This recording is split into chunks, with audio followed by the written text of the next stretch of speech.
Welcome to G4X. So you want to buy your new Nintendo Switch console, but you can't decide what color to get. And it sounds like a simple decision, but really, at the end of the day, you're going to pay a lot of money for this console. And you're going to use it a lot, you're going to see it a lot, and, what colors do you go for?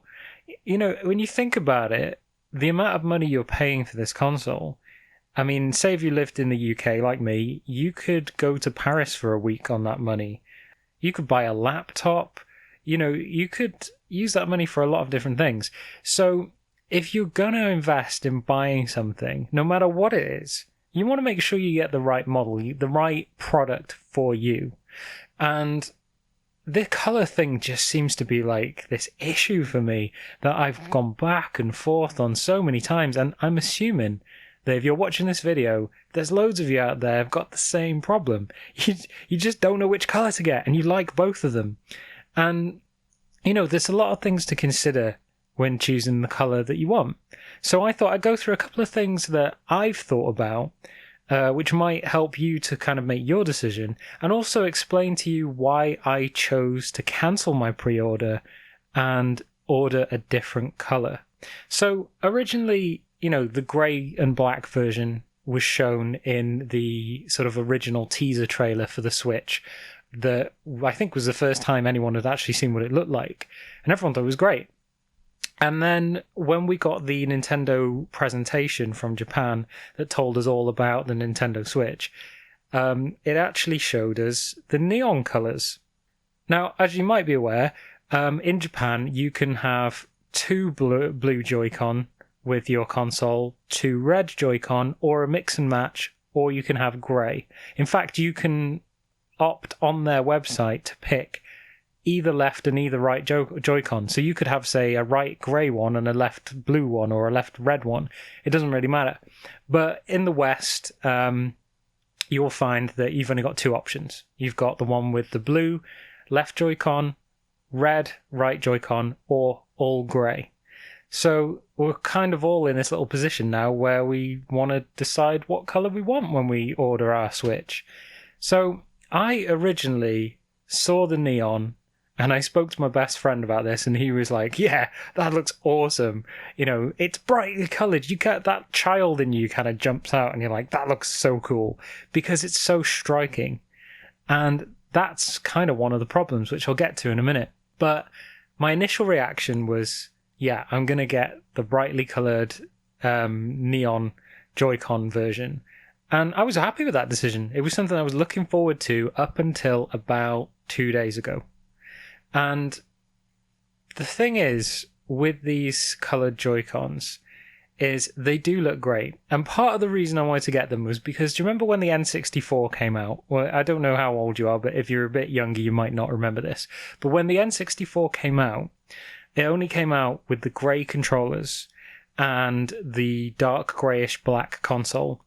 And then slightly later on, they brought out a GoldenEye version with a gold controller. And then after that, the various different coloured controllers came out. And then you got the transparent coloured consoles. And by the way, if the Nintendo Switch does a transparent coloured console, that'd be awesome. And they might actually do it when you look at the Pro Controller, because that's transparent plastic on the front. So there is a chance. But I'm getting off topic. So that kind of made me want to get the coloured ones, because I thought when I was a kid, I say a kid, when I was a teenager, I really wanted the coloured, controllers for the N64, and I was really excited about that. And it kind of harkened back to being young and wanting those things. And I sort of said to myself, I'll get the coloured ones just because, that's what I would have loved when I was young. I'll do it for my younger self, because I always got the boring things. I could never afford anything, still can't. But there you go. And I decided, it'd be great to have these coloured neon controllers. And I was just dead excited about it up until a few days ago. And then it kind of dawned on me. I thought of the practicality of having these colours.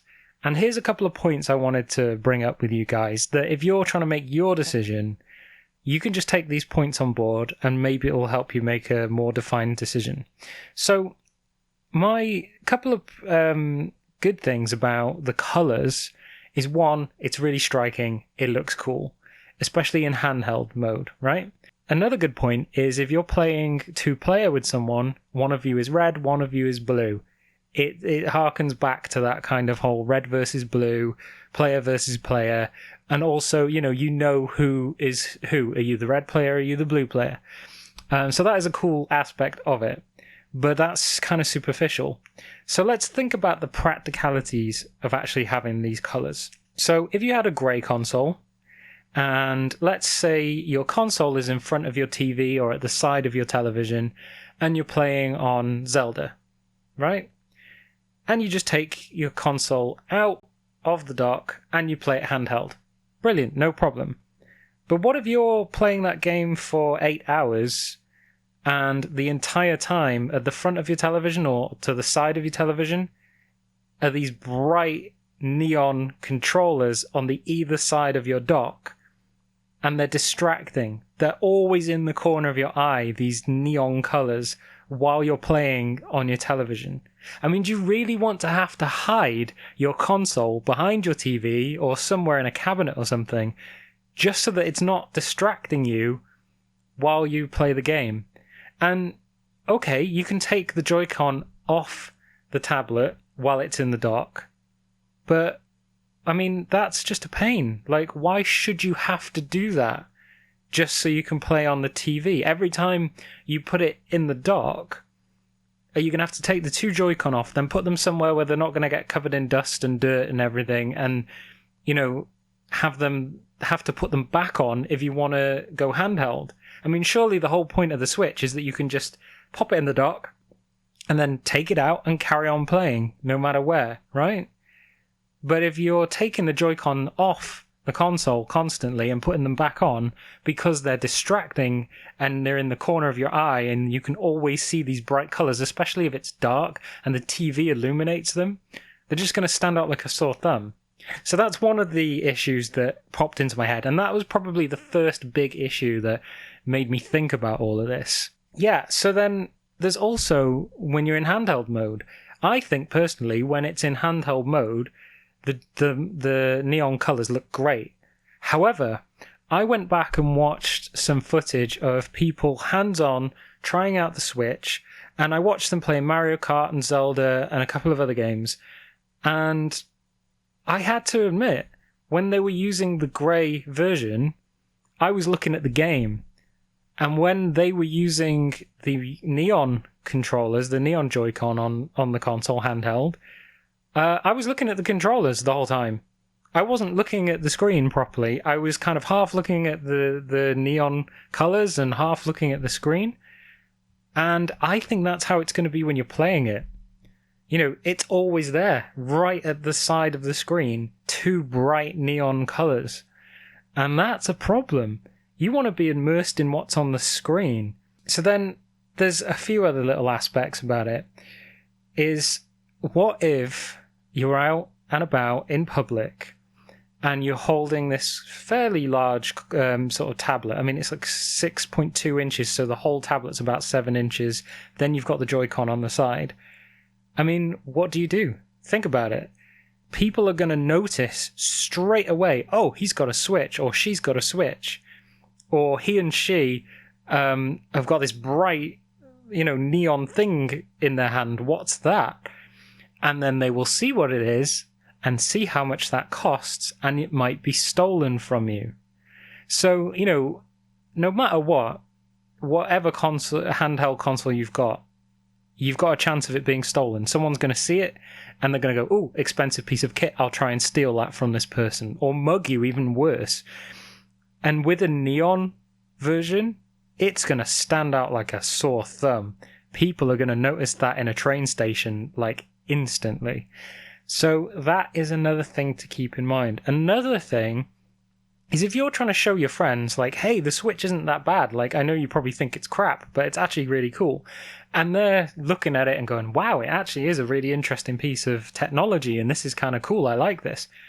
If you show that to your friends and you're an adult, the ones who aren't that into gaming are just going to look at you and go, yeah, it just looks like a kid's toy. when you have the neon version. With the grey version, they'll take it more seriously.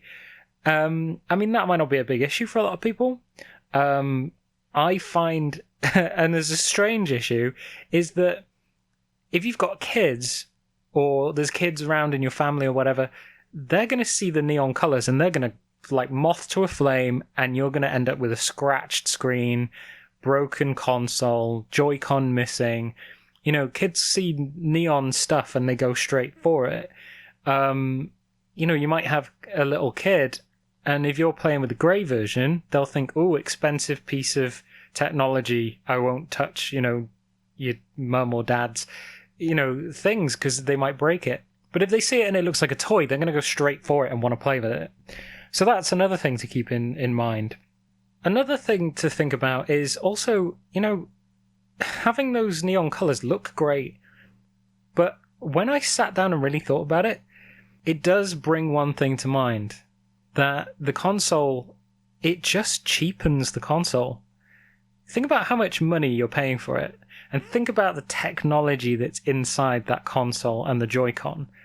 Do you not think that having a bright coloured controllers on either side just cheapens the technology that you have in your hand? It kind of almost flippantly demeans it in a way. It makes it look like a toy when it's not.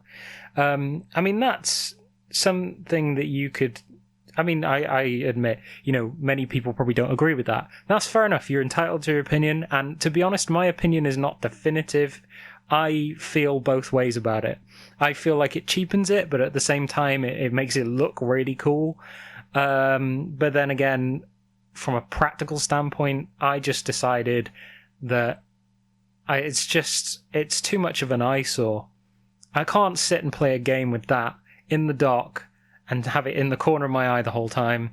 You know, I can't take it anywhere. I'll fear that people will see it when I'm sat playing it on the train station or something, and someone's going to try and steal it from me. You know, that it is a concern. And my last kind of point really is you have to look at it every day. If you have to look at that every day, it's so much easier on the eyes to get a grey version. So, you know, these thoughts I've put to you, you might think, okay, he's just trying to sell the idea of getting a grey version. No, that's my decision. I decided to ditch the neon colours and get the grey version. You don't have to do that. You can do whatever you want. But these are just a few points that I thought might come into your mind, because you might have heard these points and gone, oh God, he's right, I'm going to get the grey version. But you also might have heard these points and go, okay, fair points, but none of these apply to me. And in some way, it makes me really want to get the neon version, because these points kind of I don't really care about. And that is fair too. So you do whatever you want to do, but I just thought it was worth mentioning these few points. It was worth giving some people my point of view of why I changed my mind. And yeah, so you get what you like, and I hope that whatever you do decide to get, you're happy with in the end, and that you're glad that you made the right decision, and that you enjoy playing on your Switch. So that's it, guys. I just wanted to throw some thoughts out there. Let me know in the comments what you're going to get. I get a lot of comments because I've got quite a lot of videos. I'm not saying I'm popular or anything, I'm not. But because I do have like 160 odd videos, I get shed loads of comments all the time. So it's difficult to kind of pick people's comments out. So just in the comments, if you could, just put the word neon or just put the word grey, because I just want to count like how many people want neon and how many people want grey, because that'd be really interesting. And if this video has made you go, yes, I really, you know what, I do want the coloured neon ones, let me know. That'd be really interesting to hear. And, you know, if this video makes you think like, do you know what, I kind of feel the same way he does, I want to get the grey one now, and change your mind, let me know in the comments, because that would just be really interesting to hear. So thanks for watching, guys. Please check out some of my other videos because you might find them interesting. There is a video on there that tells you how you can get skins to change the color and style of your Joy-Con and your console and the dock and everything. So check that out on my channel because you might find that interesting. And that's it, guys. Thanks for watching.